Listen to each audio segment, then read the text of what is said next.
Saudara, RUU perampasan aset yang jadi tuntutan publik untuk segera disahkan kini masuk dalam program legislasi nasional atau Prolegnas Prioritas 2025. Anggota Komisi 3 DPR RI Beni Kaharman bilang, DPR harus membuka partisipasi publik dalam pembahasan RUU.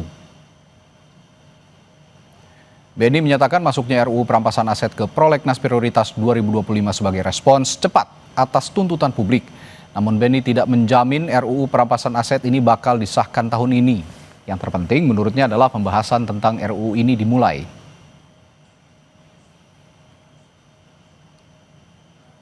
Ya, kan sudah diputuskan di Prolegnas kan? Akan dibahas masuk Prolegnas prioritas dan itu akan diserahkan kepada DPR untuk menyiapkan naskah dan tahun 2003 kan pemerintah sudah menyiapkan itu. Pokoknya DPR peduli, DPR merespon ya, dengan cepat apa yang menjadi tuntutan publik, tuntutan masyarakat. Transparansi pembahasan rancangan undang-undang, akuntabilitas, partisipasi, buka siapa yang mau kasih pandangan, pendapat silakan. Berarti keburu ya Pak diketok akhir tahun ini? Bukan soal keburu ketoknya, pembahasan dulu. Sebelumnya Ketua Balik DPR RI Bob Hasan bilang tidak perlu lagi ada perdebatan soal usulan pembahasan karena RUU perampasan aset sudah resmi jadi inisiatif DPR. Bob menambahkan RUU perampasan aset jadi prioritas diselesaikan tahun 2025. 3 RUU yang diusulkan untuk masuk dalam perubahan kedua prolegnas RUU prioritas tahun 2025 yaitu 1. RUU tentang perampasan aset, 2. RUU tentang Kamar Dagang Industri, 3. RUU tentang kawasan industri ya 2025, dan ini tetap sebagai inisiatif DPR ya. Jadi perampasan aset tidak ada lagi perdebatan di pemerintah atau apa, tapi di DPR. Dan itu masuk dalam tahun 2025. Menteri Hukum Supratman Andi Aktas bilang pemerintah siap untuk membahas RUU perampasan aset bersama DPR. Menurut Supratman, keputusan pemerintah dan DPR agar RUU perampasan aset segera dibahas bukti keberhasilan pertemuan Presiden Prabowo dan Ketua Umum Partai Politik. Sehingga pemerintah tinggal menunggu hasil penyusunannya, kemudian nanti dikirim, Presiden akan memberikan surprise. Kita tunggu dulu ya, yang penting keputusan politiknya hari ini lewat Pak Ketua dan teman-teman di Balik sudah jelas tahun ini Undang-Undang Perampasan Aset sudah masuk di tahun 2020. Kan Presiden sudah bertemu dengan ketua-ketua umum partai politik, dan yang kedua juga hari ini menandakan ada keputusan yang diambil, itu artinya pembicaraan ini sudah dilakukan secara baik ya, dan kita tunggu proses politiknya itu ada di DPR. Rancangan Undang-Undang Perampasan Aset digadang-gadang jadi senjata ampuh untuk menutup celah korupsi yang merugikan negara. Lalu akankah perampasan aset akan membuat jera koruptor dan bagaimana mekanisme penyitaan harta yang tidak dapat dibuktikan pasal usulnya? Kita akan bahas hal ini bersama Ahmad Doli Kurnia, Wakil Ketua Badan Legislasi DPR RI, dan Zainur Rohman, peneliti Pusat Kajian Anti Korupsi UGM. Selamat malam Bapak-Bapak. Selamat malam. Assalamualaikum warahmatullahi wabarakatuh. Waalaikumsalam warahmatullahi wabarakatuh. Saya ke Bung Doli langsung. Bung Doli, ini kan sudah jadi RUU prioritas dan inisiatif DPR bahkan. Nah, tapi kenapa narasinya seolah-olah ini tidak menjadi sesuatu yang urgent? Padahal RUU perampasan aset ini kalau boleh dibilang ini adalah salah satu tuntutan publik yang kemarin bergejolak di tanah air. Ya, pertama saya mau jelaskan bahwa sebenarnya pembicaraan tentang rancangan undang-undang perampasan aset ini bagi kami di periode ini di DPR itu sudah berlangsung sejak awal periode ini sebetulnya ya. Dan saya juga tahu bahwa di pemerintah juga ada tim di Kementerian Hukum yang juga sering membahas ya tentang bagaimana supaya kita bisa menyesuaikan dengan sistem hukum kita yang tidak mengenal pembuktian terbalik. Terus kemudian bagaimana supaya kalaupun jadi undang-undang ini bisa efektif, tidak disalahgunakan oleh pihak-pihak atau kepentingan-kepentingan tertentu. Jadi itu sebetulnya bergulir selama ini sampai pada kesimpulan kemarin kita akhirnya mendorong supaya diselesaikan dulu undang-undang KUHP, baru nanti kemudian dibahas. Nah kemudian yang kedua yang paling penting adalah kita menempatkan bahwa undang-undang ini kalau nanti sudah menjadi undang-undang ya, perampasan aset ataupun apapun lah namanya nanti, ini adalah bagian dari kita berupaya secara serius untuk melakukan pemberantasan korupsi. Oke. Jadi artinya undang-undang yang berkaitan dengan pemberantasan korupsi sudah ada, ya ada Tipikor, ada TPU, tapi kita lebih memperkuatnya lagi dengan ini. Nah, sehingga memang harusnya ini menambah kekuatan atau nilai positif ya, bukan menjadi hal-hal yang kontraproduktif atau malah yang negatif terhadap pemberantasan korupsi itu sendiri. Nah, yang ketiga, kita kemarin menetapkan pada tanggal 9 September itu setelah melakukan ya tadi ya kajian situasi. Pertama kita cek teman-teman di Komisi 3 pembahasan undang KUHP itu sudah hampir selesai, mungkin sekitar mungkin bisa diselesaikan di akhir masa sidang ini. Oke. Ya, dan kemudian momentumnya ketemu dengan apa yang disampaikan adik-adik mahasiswa atau masyarakat kemarin dalam tuntutan 17+8 itu. Ya. Nah, itu yang saya kira kemarin pada akhirnya kita putuskan ya, sehingga sekarang masuk di dalam prolegnas prioritas tahun 2025. Oke, saya tertarik dengan pernyataan Anda, jangan sampai RUU ini menjadi sesuatu hal yang kontraproduktif. Di mana celah kontraproduktifnya? Bukankah RUU perampasan aset ini misinya adalah, dalam tanda kutip, memiskinkan koruptor, yang selama ini koruptor hanya dihukum tapi tidak dimiskinkan, sehingga masih tidak ada efek jera dalam kasus-kasus korupsi? Ya, tentu kita setuju ya, ketika seseorang atau kelompok orang setelah dibuktikan dan kemudian dinyatakan ya bersalah oleh peradilan kita, di mana mereka itu mengambil atau merugikan negara, tentu kemudian harus dikembalikan dan kemudian harus ada efek jera ya. Apakah kemudian nanti itu yang akan kita bahas. Apakah itu dimiskinkan dan proses pemiskinannya seperti apa gitu ya. Dan itu kan juga harus didetailkan nanti. Nah, kemudian yang kedua tadi yang saya sebut misalnya bisa jadi kontraproduktif itu adalah apabila undang-undang ini kalau tidak diatur secara detail dan kemudian kita tidak memperkuat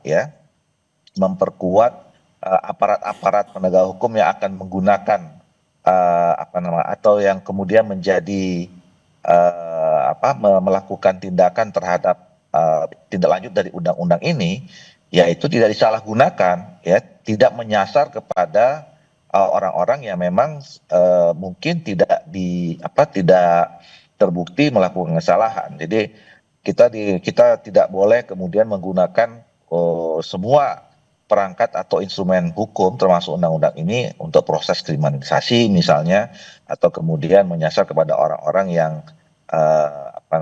memang tidak melakukan tindak pidana ya, kemudian terkena dan seterusnya lah. Jadi memang ini harusnya tepat sasaran, kemudian kerugian negara yang diambil harus dikembalikan kepada negara. Itu saya kira nanti yang akan lebih di depan untuk menjadi substansi dalam pembahasan undang-undang ini. Ya, saya tertarik juga pernyataan Anda tadi soal jangan sampai RUU ini nanti ataupun undang-undang ini apapun namanya nanti disalahgunakan untuk kepentingan tertentu. Saya akan tanyakan itu, tapi saya harus ke Mas Rohman dulu untuk menanyakan perspektifnya Mas Rohman tentang urgensi pembahasan RUU perampasan aset ini yang berlarut-larut, bahkan sampai detik ini juga seolah narasinya di DPR ini tidak menjadi sesuatu yang urgent. Bagaimana ini Mas Rohman? Ya, tentu Republik ini sudah sangat lama ya menanti undang-undang perampasan aset. Pertama kali dimuat dalam prolegnas, saya ingat saya itu 2008, ya. 17 tahun yang lalu gitu ya. Sudah sangat lama. Nah, ini narasinya semakin menguat dengan tuntutan mahasiswa dan rakyat kemarin gitu ya.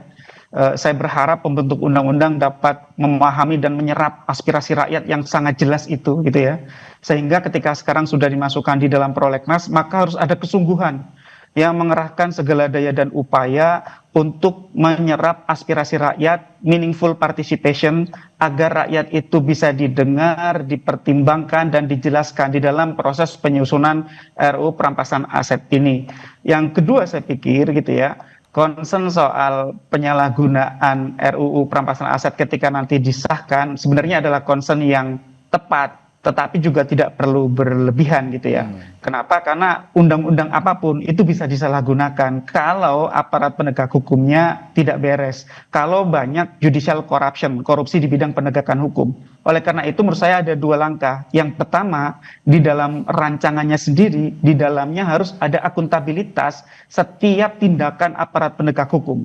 Harus meminta persetujuan kepada hakim atau pengadilan sehingga tidak kemudian semaunya sendiri mudah menyalahgunakan kewenangan. Yang kedua adalah kewenangan yang diatur di dalam RUU perampasan aset ini harus disebar di berbagai lembaga. Jangan ada lembaga yang memegang kewenangan dari hulu sampai hilir. Power tends to corrupt. Kalau kewenangannya absolut, itu korupsinya akan absolut. Dan itu bisa diatur sedemikian rupa, sudah ada banyak contoh-contohnya di negara yang lain gitu ya. Jadi menurut saya tinggal ini bagaimana DPR berkomitmen untuk serius membahas RUU perampasan aset ini, membuka ruang partisipasi seluas-luasnya. Publik juga tidak menuntut harus 3 bulan sah, tidak saya pikir. Yang penting kesungguhan untuk memulai membahas ini dan secara partisipatif membuka perdebatan publik yang berkualitas agar RUU perampasan aset ini yang pertama harus tajam, punya gigi, tapi yang kedua juga akuntabel. Kenapa saya katakan harus tajam punya gigi? Karena pada prinsipnya non-conviction based asset forfeiture itu hanya sebagai komplement, sebagai pelengkap ketika sistem peradilan pidana itu memiliki keterbatasan-keterbatasan. Sehingga di negara-negara yang sudah maju, NCB itu adalah sebagai pelengkap. Nah, kalau di konteks Indonesia, kebetulan proses pidananya juga masih banyak masalah, sehingga menurut saya ada satu konsep yang sangat penting diadopsi di dalam RUU perampasan aset, yaitu illicit enrichment, pengayaan yang tidak wajar itu, Mas Radi. Agar apa? Agar ini melengkapi unexplained wealth yang sekarang dianut di dalam draft rancangan itu. Sehingga menurut saya sih dari sisi konsep semuanya sudah tersedia. Perdebatan ahli juga sudah berlangsung belasan tahun. Yang paling penting adalah DPR harus membuka diri kepada publik untuk memberikan aspirasinya agar RUU perampasan aset ini bisa segera dibahas, punya gigi yang tajam, tetapi sekaligus juga akuntabel sehingga tidak mudah disalahgunakan oleh APH kita. Itu Mas Roman, saya juga tertarik dengan pernyataannya Menteri Hukum Supratman Andi Aktas tadi yang mengatakan bahwa ini dilanjutkannya RUU perampasan aset ini dan menjadi RUU prioritas DPR karena berhasilnya Presiden Prabowo bicara dengan partai-partai politik. Ini saya tertarik dengan pernyataan ini. Apakah ini pertanda bahwa partai politik juga ya dalam tanda kutip ya punya kekhawatiran dengan disahkannya RUU perampasan aset ini? Memang banyak sekali yang memandang seperti itu ya, Mas Radi ya. Kenapa 17 tahun tidak banyak perkembangan gitu ya? Karena ya elit-elit tidak punya kehendak yang kuat gitu ya. Kalau punya kehendak yang kuat, rancangan undang-undang 13 hari ada yang jadi kok gitu ya. Jadi sebenarnya ini soal bagaimana kemudian konsolidasi ya politik yang ada di tingkat elit itu tuntas. Ketika sudah ada kata yang jelas dari eksekutif, dari presiden, kan tinggal bagaimana 82% suara di parlemen itu bisa diajak untuk punya komitmen yang sama gitu ya. Sehingga menurut saya seharusnya dengan kondisi yang sekarang juga publik tuntutannya sangat kuat ya. Apalagi sekarang publik ini mengintip ya dunia internasional ya Mas Radi ya. Publik mengintip Nepal, publik mengintip tempat-tempat lain. Nepal itu bukan soal diblokirnya sosmed. Nepal itu youth movement karena korupsi yang sangat luar biasa menggejala di sana. Nepal itu indeks persepsinya mirip Indonesia gitu ya. Indeks persepsi korupsinya di angka yang buruk sehingga mereka punya aspirasi agar ada gerakan anti korupsi. Meskipun ya saya berharap kejadian di Nepal jangan sampai terjadi di Indonesia dalam konteks kerusuhannya, tetapi yang harus direspon oleh elit-elit kita adalah kehendak rakyat itu harus dapat ditangkap dengan baik dan kemudian diberi saluran yang itu tadi, didengar, dipertimbangkan dan mendapatkan penjelasan sehingga meaningful participation. Mas Radi. Ini masih berkaitan dengan partai politik. Saya kembali ke Bung Doli kalau begitu. Ini tadi saya sempat singgung, Bung Doli menyatakan jangan sampai ini disalahgunakan untuk kepentingan tertentu begitu ya, termasuk mungkin kepentingan politik atau kriminalisasi. Saya akan tanyakan bagaimana DPR juga menjawab kekhawatiran publik soal RUU perampasan aset ini bisa disalahgunakan untuk kepentingan politik atau kriminalisasi lawan politik. Saya akan tanyakan hal itu setelah jeda di Sapa Indonesia Malam. Tetaplah bersama kami.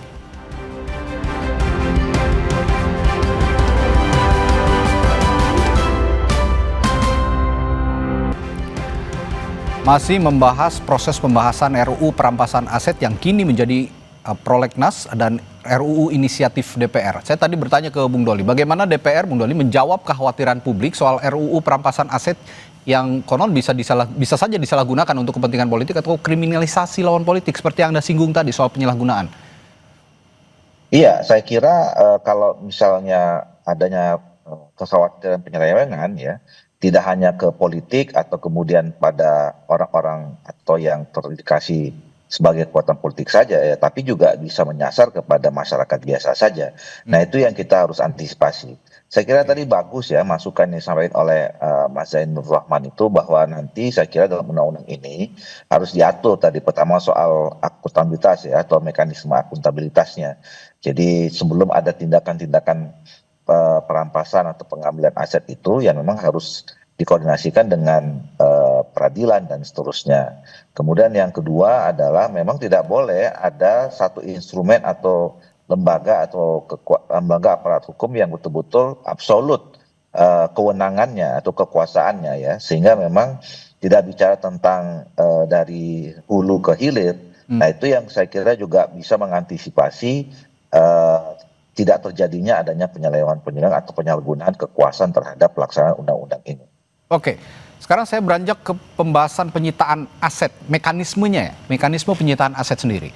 Dari DPR sendiri apakah ada dukungan khusus terhadap mekanisme penyitaan aset yang dimiliki dari hasil korupsi, benar-benar didapatkan dari hasil korupsi, karena bisa saja ini menyasar kepada pihak-pihak yang sebenarnya punya harta tapi bukan dari hasil korupsi, Bang Doli.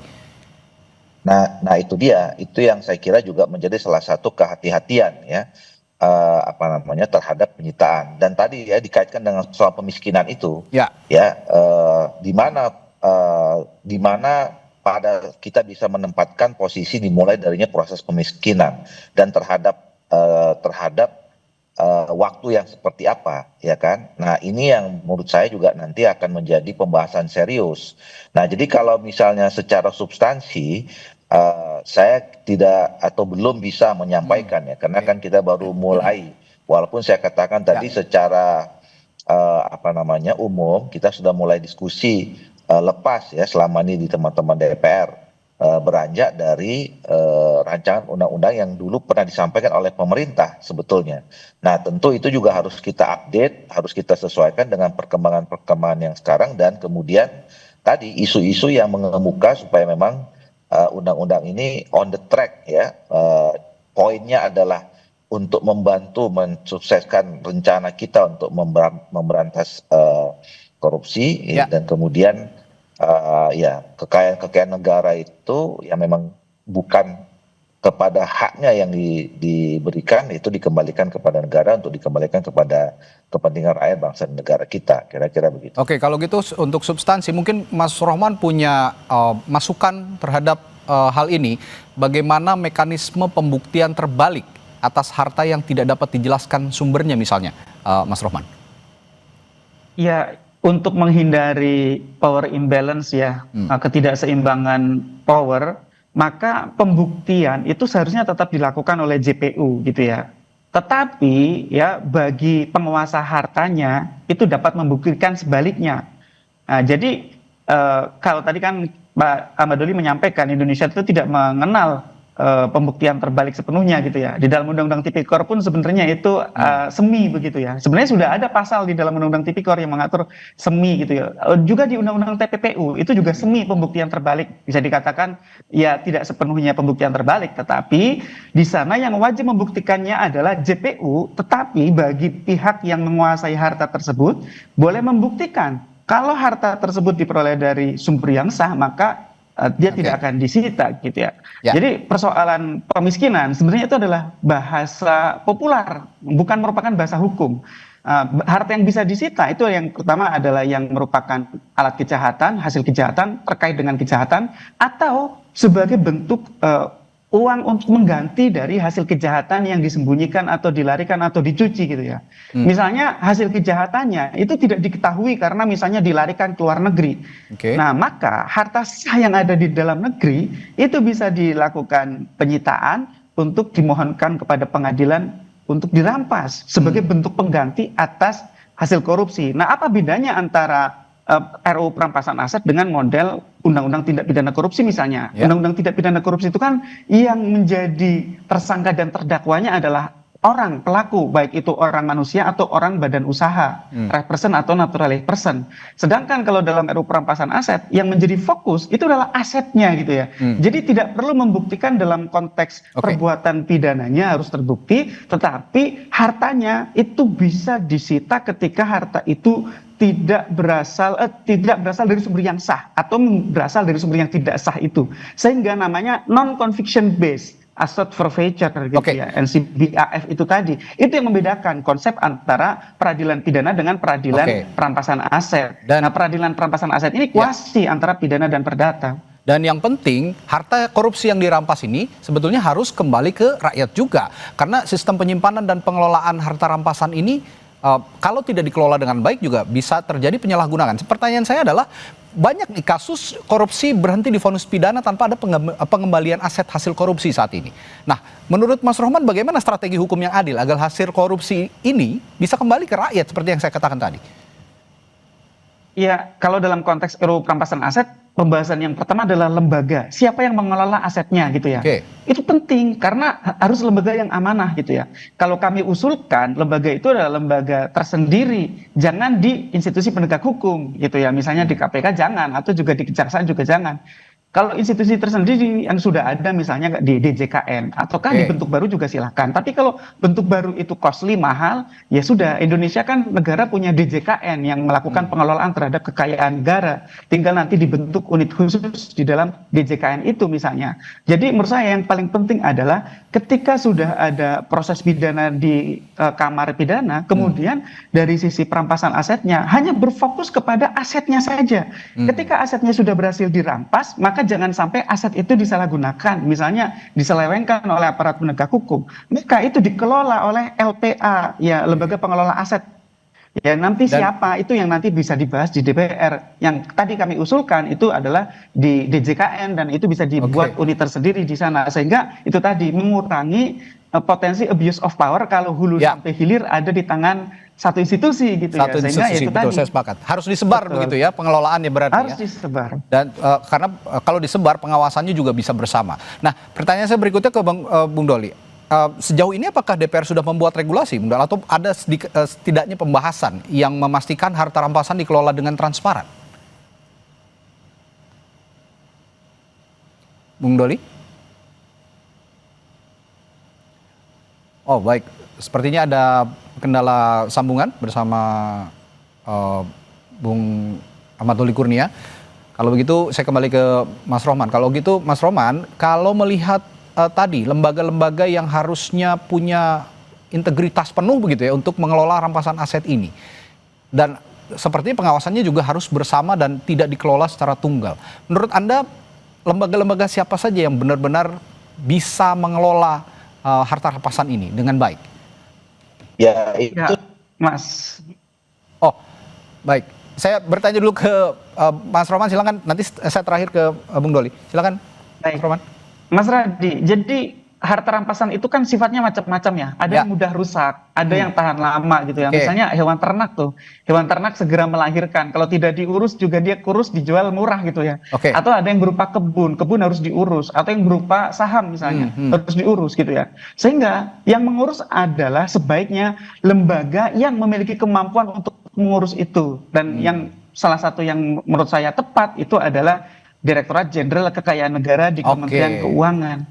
Mereka sudah punya sistemnya, sudah punya SDM-nya, sudah punya betul. Sehingga itu tinggal dilanjutkan saja. Kalau di aparat penegak hukum, misalnya di KPK atau di Kejaksaan, ya mereka kan spesialisasinya di bidang penegakan hukum. Kalau suruh mengurus harta rampasan seperti hewan ternak, kebun, saham, dan lain-lain, bisa rugi malah nanti. Ya, singkat saya terakhir ke Bung Doli. Kalau begitu DPR sudah punya mekanisme atau penyitaan aset yang diduga dari hasil korupsi ini, bagaimana mengelolanya? Oh, sepertinya sudah terputus sambungannya dengan Bung Ahmad Doli Kurnia. Baik, kalau begitu saya tutup saja dialognya malam hari ini karena RU perampasan aset ini menjadi bagian penting dari tuntutan publik kemarin pada saat ada gejolak, sehingga sepertinya DPR juga harus benar-benar serius, meskipun ya tidak 3 bulan jadi seperti Mas Rohman tadi singgung, tapi setidaknya ada keseriusan untuk membahas ini. Dan tadi kita akan tagih janjinya bahwa di periode ini DPR akan bisa mengesahkan RUU perampasan aset. Terima kasih Bung Zainur Rahman dari Pukat UGM telah berbagi perspektifnya malam hari ini, dan sebelumnya tadi ada Bung Ahmad Doli Kurnia, Wakil Ketua Badan Legislasi DPR di Sapa Indonesia Malam, telah bergabung. Terima kasih Bapak, selamat malam.